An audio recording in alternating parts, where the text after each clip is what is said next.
지금 이제 우리가 여론조사에 나타나잖아요. 지역에 관계없이 이거 해도 너무하는 거 아니야? 어떻게 국정을 이렇게 갈 수가 있지? 이렇게 무능할 수가 있지? 이렇게 법을 무시할 수가 있지? 무도할 수가 있지? 사유할 수 있지?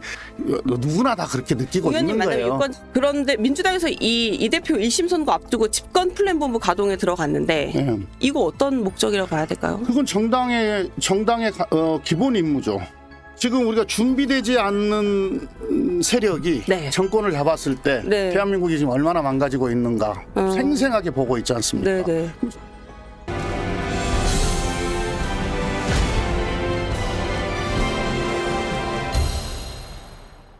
내일이 그 16 재보선인데 요 판세 관련해서 좀 얘기를 해볼게요. 일단 판세 어떻게 예측하세요?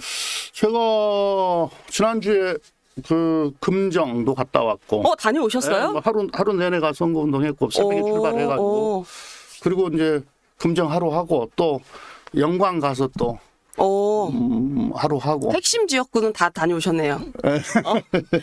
소위 말해 격전지. 당인으로서 의무는 다 해야죠. 그래도 우리는 또 가서 선거운동하면 열심히 해요. 네. 구석구석 다니면서. 어떻던가요? 분위기가? 그러니까 이제 금정 같은 경우에도 이게 지금 이제 우리가 여론조사에 나타나잖아요. 지역에 관계없이 이거 해도 너무하는 거 아니야? 어떻게 국정을 이렇게 갈 수가 있지? 이렇게 무능할 수가 있지? 이렇게 법을 무시할 수가 있지? 무도할 수가 있지? 사유할 수 있지? 이런 게 국민 속에서 이제는 다 이제 누구나 다 그렇게 느끼고 있는 의원님 거예요. 유권자들이 그렇게 네. 말씀들을 하시나요? 아니 그러니까 보면 대화 나눠보면 알죠. 그러니까 금정이 원래는 이제 거기가 부산 내에서도 뭐 이렇게 나누는 게 뭐하지만은 보수 쪽이 좀 국민의힘 쪽이 좀 센데 보수세가 짙다고 얘기를 많이 좀 센 데입니다. 거기가 동네 옆에 온천장 있는 데인데 근데 지금 많이 바뀌었어요. 거기 여론조사에서도 나타나잖아요. 지금 우리 후보가 조금 물론 거기는 조금 여론조사상으로 조금 많이 앞서요. 우리가 실제로 이런 건데 예전에도 보면은 그래서 그 부산 금정도 충분히 승산이 있다 이렇게 보는 거고요. 영광 같은 경우에는 이제 3당이 팽팽하게 지금 그쵸. 여론조사상으로는 엎치락하면서 뭐 초접전이죠. 팽팽한데 뭐 호남에서 그렇게 뭐 경쟁하는 것도 나름 의미는 있다고 생각합니다. 이제 문제는 선거가 끝나고 또 정권 교체, 또 이 정권에 대한 심판, 이 대우에 또 우당으로서 함께 손잡고 어깨 걸고 충분히 할 수 있는 그런 관계들이니까요. 근데 이제 영광도 보니까 제가 이제 아주 그 면단이 구석구석 들어가서 유권자들을 만났어요. 또 지역의 또 오피니언 리더들도 만나보고 했는데 뭐 여러 가지 이유로 인해서 그런 경쟁 관계가 형성된 건 맞으나 선거가 이제 투표율이 임박해 올수록 그래도 정권 교체를 위해서는 민주당을 밀어줘야 되는 거 아니냐.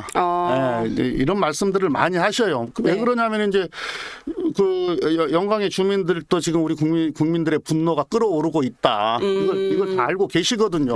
그 어느 지역보다도 정권에 대한 심판에 대한 어떤 열망이 강한 곳 아니겠습니까? 그리고 정권 교체에 대한 열망이 강한 곳인데 이 끌어오르는 국민의 민심을 누가 받아 안을 거냐 정치권에서 정당에서 그럼 민주당 아니냐 결국은 가장 큰 집이니까 그래서 그 민주당에 힘을 몰아주자 뭐 여러 가지 이유로 뭐 좀 실망한 것도 있고 좀 불편한 것도 있지만 이 분위기는 충분히 형성되고 있는 것 같습니다.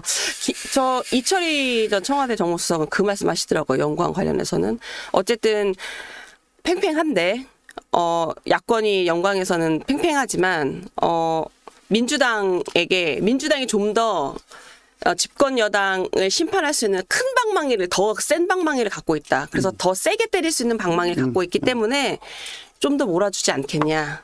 근데 그런 분위기다라고 이해를 하면 될까요? 네. 뭐 비슷한 얘기입니다.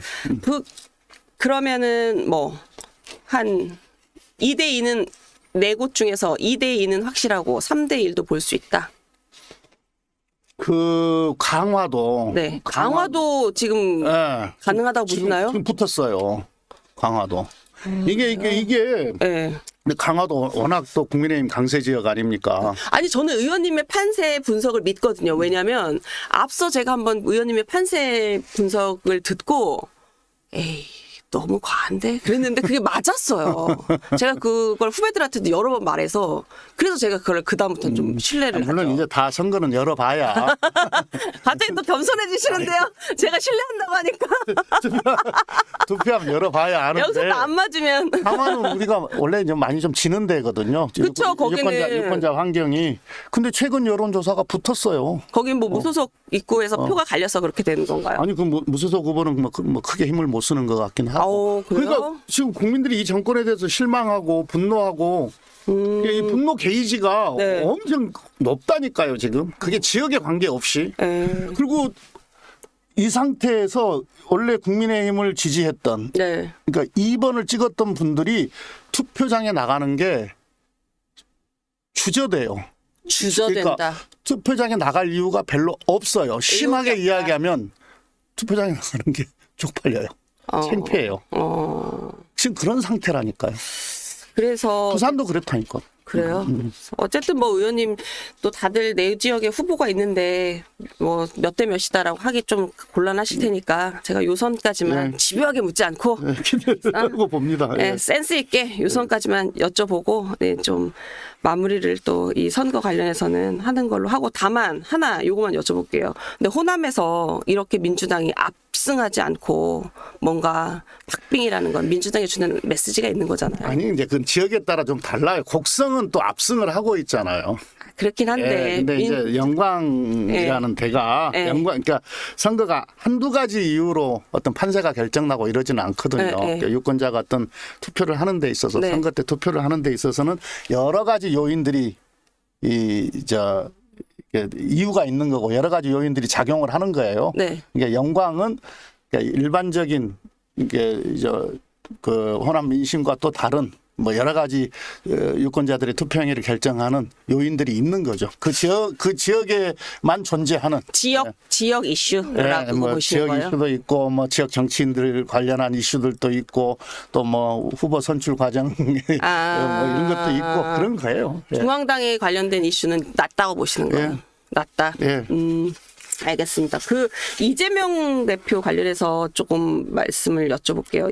11월이 민주당에는 조금 위기다 이런 얘기가 나와요. 그게 왜냐하면 이제 이재명 대표 사법 리스크 때문인데 요거 관련해서 민주당 내에서는 어떻게 좀 보고 계세요? 아무도 위기라고 생각하는 사람 없어요. 아무도 위기라고 생각하지 않는다.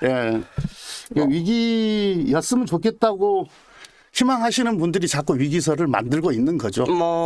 언론도 그렇고, 뭐 또 정치권에서 그리고 특히 이제 국민의힘에서는 더더욱 뭐 그런 희망이 있겠죠.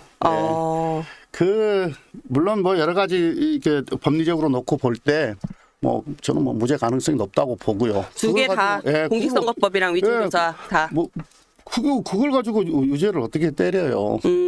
근데 이제 뭐냐면은 역시 이것도 국민이 어떻게 보느냐예요. 이번 이재명 대표 11월 그 재판 요 사건도 이미 국민들이 과도한 수사다, 무도한 수사다. 그리고 정치 수사다. 그리고 정치적 기소다. 이렇게 우리 국민들이 보고 있거든요. 그렇기 때문에 판결 결과에 관계없이 굳건하게 지켜지게 될 겁니다. 판결 결과에 관계없이. 그러면은 1심에서 국민들이 지금 죄가 있다. 이렇게 봐야 되는 건데요. 그렇게 보질 않아요, 지금. 국민들은 이건 정치 수사였거든요. 정치 수사였다. 국민들이 이렇게 느끼고 있어요. 우리가 여론조사를 해봐도 나오잖아요, 그게. 근데 1심에서 간혹 유죄가 어느 한 건에서도 나와도 국민들은 이걸 유죄로 보지 않을 것이다 이렇게 보시는 거예요. 그런데 민주당에서 이 대표 1심 선거 앞두고 집권 플랜본부 가동에 들어갔는데 이거 어떤 목적이라고 봐야 될까요? 그건 정당의 기본 임무죠. 그러니까 지금 우리가 준비되지 않는 세력이 정권을 잡았을 때 대한민국이 지금 얼마나 망가지고 있는가 생생하게 보고 있지 않습니까? 그럼 정당은 집권하기 위해서는 준비를 해야 됩니다. 그래서 가장 민주당다운 방식으로 다음 정권을 준비를 하는 거고요. 지금 막 정치, 경제, 사회, 외교 모든 분야에서 지금 어려움을 겪고는 있지만 그리고 혼란스러운 상황이지만 집권을 준비하는 정당은 이럴 때일수록 매우 차분하게 다음 정권을 준비하는 거고요. 또 정권을 잡았을 때 무엇을 할 것인가, 또 어떤 사람들과 할 것인가를 다 잘 준비를 해놔야 되는 거예요. 그 집권 플랜 본부 가동 놓고 일각에서는 윤석열 정부 그 탄핵 관련된 준비 작업 아니냐 이 얘기도 하는데 그렇게 보는 건 과한 그렇게까지 건가요? 볼 필요는 없고요. 언제든지 정당은 우리가 정권을 잡았을 때 무엇을 해야 되는지에 대한 비전도 만들고 네. 구체적인 실행 계획도 만들고 네. 사람도 준비를 해놔야 되고 그런 거예요. 네. 집권에 대한 준비가 그게 빨라지든 늦어지든 상관없이. 네. 알겠습니다. 저희 나는 정치이다 공식 질문 드릴게요. 김태년 의원님에게 정치란 무엇일까요? 아니 요즘 이제 그런 생각 많이 합니다. 어떤 상황에서든 누군가는 미래를 얘기해야 된다. 또 미래를 준비해야 된다. 이거 하나와 또 본질은 태도거든요. 자세거든요. 그래서 사람에 대해서든 또는 일에 대해서든 정성을 다해야 된다. 요즘 그런 생각을 많이 하면서 의정 활동하고 있습니다. 사람이든 일이든 정성을 다해서 그 정성이 하나하나 쌓여서 어쨌든 그 미래를 하나하나 좀 준비해 나간다 이렇게 좀 이해가 되는데 오선 국회의원님 되셔서 그런지 더 이제 조금 또 그 국민이 살아가는 앞길에 대한 고민이 더 깊어지신 것 같아요. 저희 김태년 의원님 덕분에 또 저희 미래 또한 좀 더 밝고 긍정적일 수 있었으면 좋겠다는 기대가 또 한번 생기게 되는 자리였던 것 같고요. 오늘 긴 시간 말씀 감사했고요. 지금까지 김태년 더불어민주당 의원님이셨습니다. 감사합니다. 네, 감사합니다.